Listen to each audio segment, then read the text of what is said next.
We're now standing on the forecastle, the bow of the ship. And up here we have our 3-inch 50 deck gun. The Slater carries 3 of these. The number 2 gun is right above us. You might be able to see the barrel. And the number 3 goes all the way in the back. Each of these would have about 10 guys, give or take. They'd be expected to fire about 10 of these rounds a minute. So do the math, that's about 6 every second. 1 every 6 seconds, rather. Fully loaded, weighs about 25 pounds. It's all encompassing, so the powder charge is in here and everything. All you gotta do is pick it up. You can set the fuse in here. It's a timer fuse. Open up your breech, load it on in, shut your breech, aim, and fire. When you open the breech again, it's automatically ejected. And someone's job, his name is the hot shellman, he'll have almost looks like oven mitts, except they're made of asbestos. His job is to catch the empty shell casing and then pile it off to the side. You can recycle the empty shell casings, but if you're in battle, that's the last thing you're worrying about. If you need to, you can start throwing them overboard. You do have 2 ready ammunition lockers on either side to store 24 rounds in each one. So you have 48 rounds. That's roughly 5 minutes worth of ammunition. These rounds are stored a couple decks below us, and there's no hoist system. To get those up here, you just assembly line, hand them up a ladder, and the guys just lug them up here. The 3-inch gun is not the most powerful thing in the world. It can fire 10 rounds a minute, about 6 miles. It's a good distance. Destroyers in World War II had the 5-inch guns. They're enclosed almost like a battleship turret. It's the ideal weapon. The 5-inch gun is still used today. Problem is, the Navy was putting the 5-inch guns on everything. So when the Slater was being built, they decided to give us a smaller 3-inch. The British hated this thing because we did give a bunch of these ships to England. Some British admiral said the 3-inch gun couldn't cut through warm butter if you needed it to. He didn't like it. But it does do some damage. So this man is called the pointer. He controls elevation.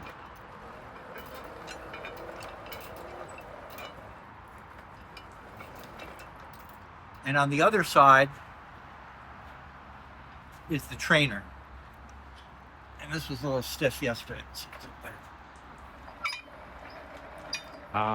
So he controls traverse.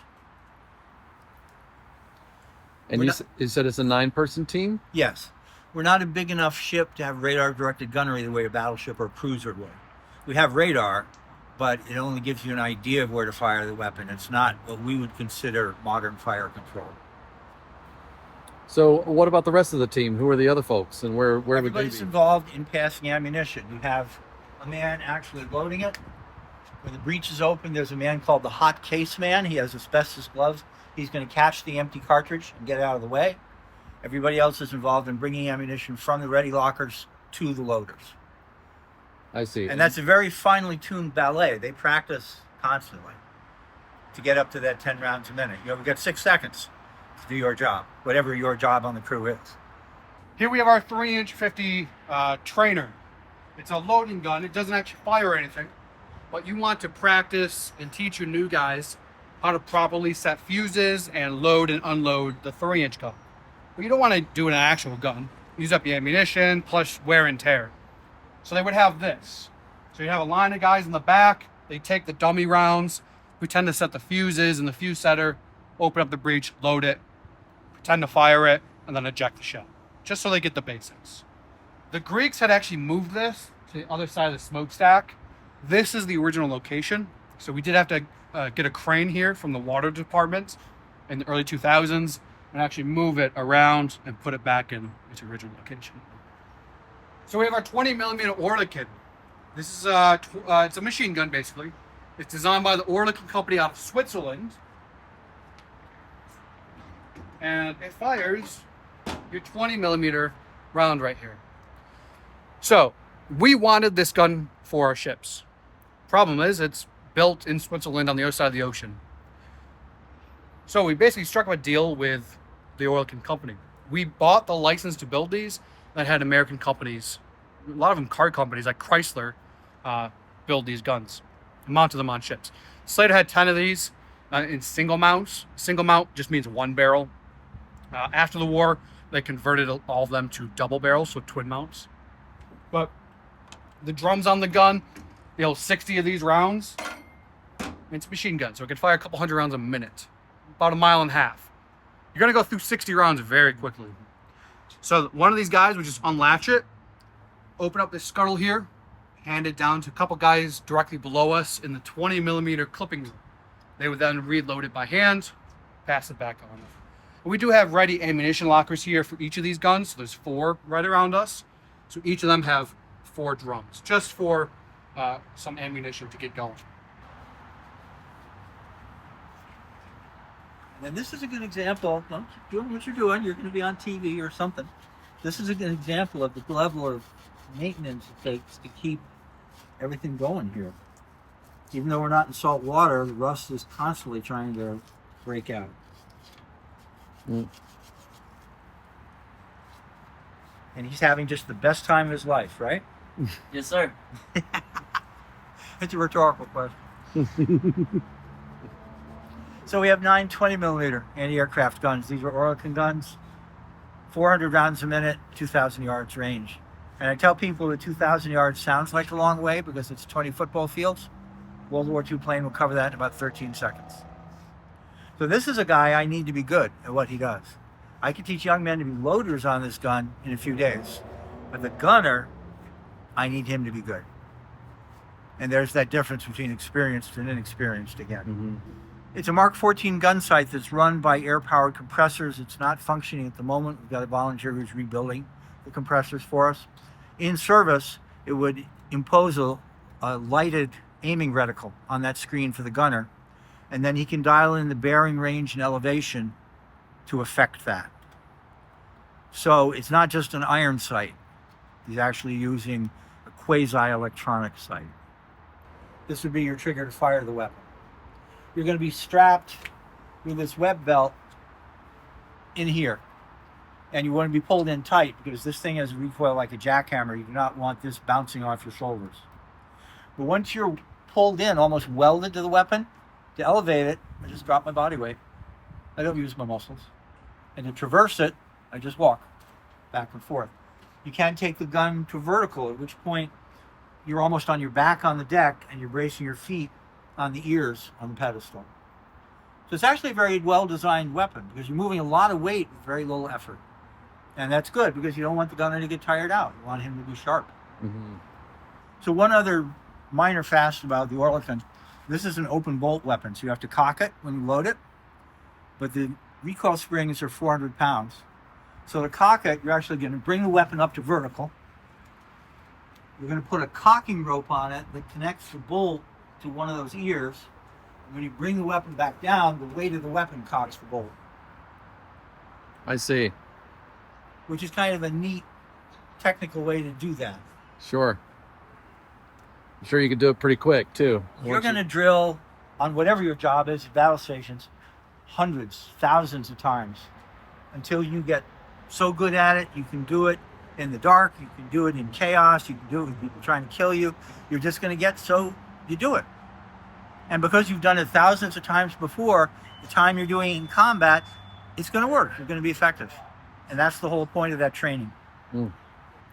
Initially, when the ship was built, we had torpedo tubes right here.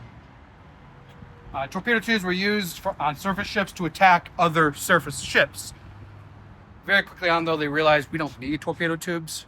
Destroyer escorts are not designed to go attack other ships. We're designed to attack U-boats or aircraft.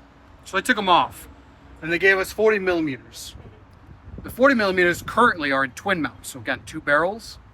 When they took the torpedoes off, they gave us single mounts. So we had a single mount 40 on either side here, port and starboard. We had 2 more single mounts here, and then we had the twin mounts in the back. In May and June of 45, again, we're in Brooklyn. We're being re-outfitted to go to the Pacific. They took those single mount 40s off, and they converted them into 2 twins here. So these are 40 millimeter Bofors. This is your main anti-aircraft gun. The rounds right over here. They come in clips of 4. Each of these will weigh about 4 pounds. There will be about 7 guys to each of these guns. So they're going to grab them, walk over, pass it to the guy standing on the deck here. He's then going to load it into the top of the gun. And then you got the guys here to actually turn and aim and fire. So was each barrel independent? Why did you have to have two? Nope. It's just one trigger on the other side, just a foot pedal. Got it. And it would fire them all. So one person is driving the aiming mechanism and one person is Correct. pressing the trigger. So this guy here, he's turning the gun side to side. He's called the trainer. Sailor on the other side, he's the pointer. He's actually going up and down. He's also the guy that fires the gun. But really, they don't have to do anything. They could sit there, just twiddle their thumbs. We have the gun director system, these tubs. There's 3 of them because we have 3 of the 40 millimeters. Basically, a sailor climbs up in there, and whatever they aim at, the 40 millimeter would electronically turn and aim at automatically. And you can also fire the gun from up there. But common theme, redundancy. If that breaks down, he's injured or he's killed, you then can switch the gun to local control right here and start manually cranking to aim and to fire. I noticed the ceasefire light too. Yes. So if that turns on, it means ceasefire. Stop shooting. Yeah. It's probably hard to hear somebody yelling over a Yep. massive Bofors. Oh, yeah. If one of these guns are shooting, chances are you're going to have multiple shooting. You're not going to be able to hear. And hearing protection wasn't really a thing. Some guys would put like cotton in their ears. It's not going to do much. So, guys came out of the World War II 20 years old are already half deaf. But this is one of the most accurate guns of World War II. It could fire about 120 rounds a minute out of each barrel, 3.5 miles. It's very accurate. Between these 3 and your 20 millimeters, you can relatively easy shoot down an aircraft. However, kamikazes did sometimes break through and crash into destroyer escorts. A couple of them were sunk by kamikazes. Many were damaged. We do have kamikaze fragments down in our museum space as well. Are they flak rounds or what? How does that? Basically, these are impact. You want to actually more or less hit the plane. Same with the 20 millimeter. Your 3-inch is flak. Can explode and then just shrapnel going out does the work for you. These can as well.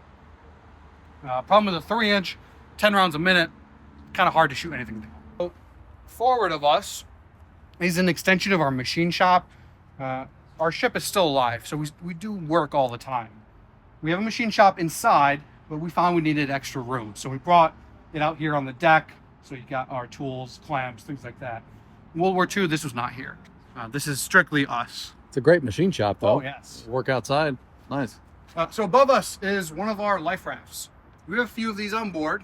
And also on either side of the ship, there's a basket of basically rope. It's called a floater net. You can throw it in the water, or it would rise to the surface when the ship sinks. Gives the guy something to hold on to. These are a quick action release. So you can just release it up here.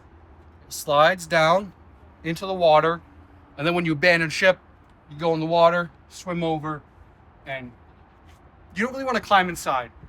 Ideally, if someone is injured, you put them inside, and then you hold on to the ropes as your body's in the water, and you just wait for rescue. There is one of our floater nets right there in that basket.